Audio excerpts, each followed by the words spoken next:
ವಿಶ್ವಾಸಿಗಳೇ, ಕರ್ತನನ್ನು ಸ್ತುತಿಸಿರಿ. ನಾನು ಅರುಣ್ ಪಿಎಸ್ ಮಡಕಿ. ನಿಮ್ಮೆಲ್ಲರಿಗೂ ಹೃತ್ಪೂರ್ವಕ ಶುಭಾಶಯಗಳು. ಇಂದು ಫೆಬ್ರವರಿ 18ನೇ ದಿನ, 2026ರ 2ನೇ ತಿಂಗಳು. ಇಂದು ಬೋಧಿ ಬುಧವಾರ.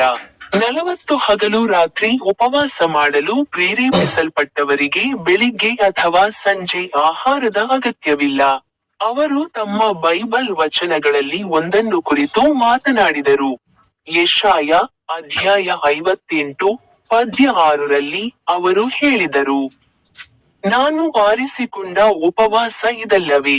ಅನ್ಯಾಯದ ನೊಗವನ್ನು ಸಡಿಲಿಸುವುದು, ತುಳಿತಕ್ಕೊಳಗಾದವರನ್ನು ಮುಕ್ತಗೊಳಿಸುವುದು ಮತ್ತು ಪ್ರತಿಯೊಂದು ನೊಗವನ್ನು ತುಂಡುಗಳಾಗಿ ಮುರಿಯುವುದು.